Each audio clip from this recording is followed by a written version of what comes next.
حضرات ذی وقار اللہ تبارک و تعالیٰ کے جتنے بھی پیغمبر آئے وہ تمام ہی بڑی شان والے ہیں، اور ان میں سے کچھ اولو العزم ہیں جن میں ایک چمکتا ہوا نام حضرت خلیل کا بھی ہے۔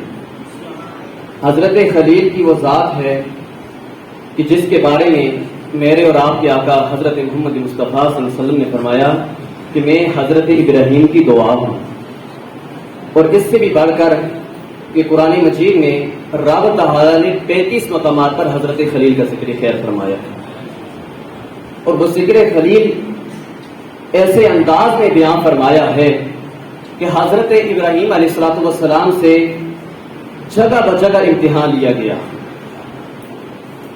انسان دنیا میں رہتا ہے، دنیا کا ساز و سامان کرتا ہے، اس کی اپنی ذات کے لیے ہوتا ہے۔ سب سے پہلے چیز ہے جان۔ انسان اپنی جان کے لیے کچھ کرتا ہے، پھر اسے مال بھی بڑا پیارا ہوتا ہے، کیونکہ مال بھی دنیا میں ضرورت ہے، مال بھی بڑا پیارا ہوتا ہے۔ اس کے بعد جو سب سے پیاری چیز ہوتی ہے وہ ہے اولاد۔ حضرت خلیل سے وقتاً فوقتاً ہر چیز کی قربانی دی گئی۔ رب تعالیٰ نے حضرت خلیل کو بہت زیادہ مال عطا فرمایا۔ مال کا لفظ جو پہلے بولا جاتا تھا وہ مال بکریاں تھی، گائے تھی اور اونٹ تھے، ان پر مال کے اطلاق کیا جاتا تھا۔ رب تعالیٰ نے سب سے پہلے مال کے امتحان لیا۔ فرشتوں نے کہا اے باری تعالیٰ، تو نے خلیل کو خلیل بنایا ہے، ان نے دوست تمہارا بننا ہی تھا، تو نے مال جو خلیل کو اتنا عطا فرمایا ہے، کثیر تعداد میں بکریاں، گائے، اونٹ تھی۔ تو فرشتوں سے کہا کہ اے فرشتوں، اگر یہ بات ہے جاؤ میرے خلیل سے امتحان لے لو۔ میں اشارہ کر کے آگے بڑھنا چاہوں گا کہ فرشتے چلے، فرشتہ ایک آیا، حضرت خلیل وہاں موجود تھے، کہنے لگا سبحان اللہ والحمد للہ ولا الہ الا اللہ واللہ اکبر۔ حضرت خلیل نے سنا، کہا کہ اے باری تعالیٰ، میرے بغیر کون ہے جو تیری پاکی بیان کر رہا ہے؟ کون ہے میرے بغیر جو میرے بغیر بھی ہے کوئی ایسا بندہ جو تیرا نام لے رہا ہے؟ کہتے ہیں کہ وہ فرشتہ انسانی شکل میں تھا۔ جب فرشتے کے پاس حضرت خلیل پہنچے، کہا کہ اے بندے، تو میرے رب کا نام لے رہا تھا، تو میرے رب کو پکار رہا تھا، ایک مرتبہ پھر میرے رب کا نام تو سنا۔ اس نے کہا کہ میں پہلے نام لیا تھا اپنی مرضی کے مطابق، اب میں لوں گا تو مجھے کیا دو کہ میں تیرے رب کا نام دوں؟ کہا کہ اے بندے، تو میرے رب کا نام لے، میں ساری بکریاں تجھے دیتا ہوں۔ وہ کہنے لگا سبحان اللہ والحمد للہ ولا الہ الا اللہ واللہ اکبر۔ ارے حضرت خلیل کی طرف بڑھ گئی، حضرت خلیل وجد میں آ گئے، کہا کہ اے بندے، تو ایک مرتبہ پھر رب کا نام سنا۔ پھر کہنے لگا سبحان اللہ والحمد للہ ولا الہ الا اللہ واللہ اکبر۔ حضرت خلیل کی کیفیت بدل گئی، آنکھوں میں آنسو جاری ہو گئے۔ کہا کہ پھر سنا میرے رب کا نام، کہا اے خلیل، بکریاں تو نے مجھے دے دی، گائے تو نے مجھے دے دی، اب کیا دو گے؟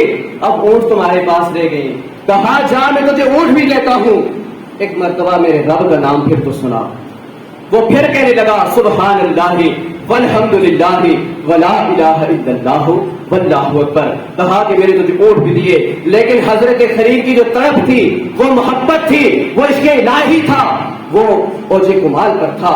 کہا کہ ایک مرتبہ پھر سنا، وہ فرشتہ کہنے لگا اے خلیل، بکریاں تو نے مجھے دے دی، اے خلیل تو نے گائے مجھے دے دی، اے خلیل تیرے اونٹ تھے وہ بھی تو نے مجھے دے دیے، اب تیرے پاس بچا ہی کیا ہے؟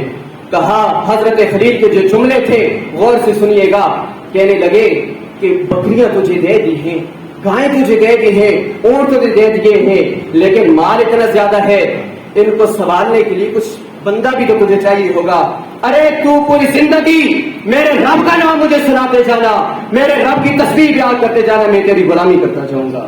اسی لیے کسی نے کہا تر دامنی پہ شیخ ہماری نہ جائیے، تر دامنی پہ شیخ ہماری نہ جائیے، ہم دامن نہ چھوڑ دے تو فرشتے وضو کریں۔ اللہ اللہ وہ خلیل تھے۔ اب خلیل کہتے کس ہیں؟ صاحب منار کہتے ہیں کہ خلیل کا لفظ اس محب پر بولا جاتا ہے جس کے دل میں اپنے محبوب کے سوا کسی کی گنجائش نہ ہو۔ ارے خلیل، حضرت خلیل سے جب دوسرا امتحان لیا گیا کہ وہ دوسرا امتحان کیا تھا، صرف اشارہ کروں گا، دوسرا امتحان جان کا تھا۔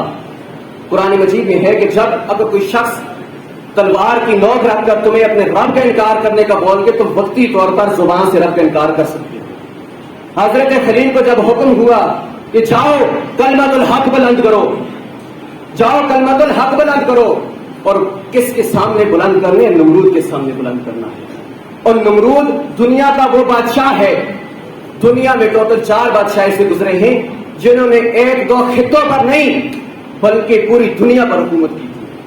کہا کہ جاؤ نمرود کی دربار میں، وہاں کلمۃ الحق بلند کرو۔ حضرت ابراہیم جب اس کے دربار میں پہنچے، حضرت ابراہیم نے جب کلمۃ الحق بلند کیا تو پھر صلہ کیا ملا؟ پھر دوسرا امتحان ہے حضرت ابراہیم کا۔ حضرت ابراہیم کو جھگڑ کر، زنجیروں میں ڈال کر آگ میں لے جانے کے لیے تیار کیا گیا، تو کہا کہ اللہ تبارک و تعالیٰ نے جب یہ دیکھا منظر تو فرشتوں نے دیکھا، رب تعالیٰ نے فرمایا وَاتَّخَذَ اللَّهُ إِبْرَاهِيمَ خَلِيلًا، اے فرشتوں جب میں نے کہا تھا میں آدم کو تخلیق کرنے والا ہوں، تم نے کہا تھا انسان کو کیوں تخلیق کرتے ہو، وہ تو دنگا فساد کریں گے، کہا کہ دیکھو میرے خلیل کو۔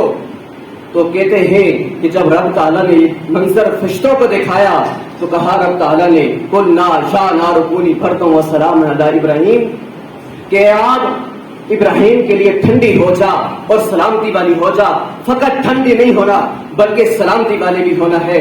اللہ تبارک و تعالیٰ نے اسی طرح اولاد کا بھی امتحان لیا۔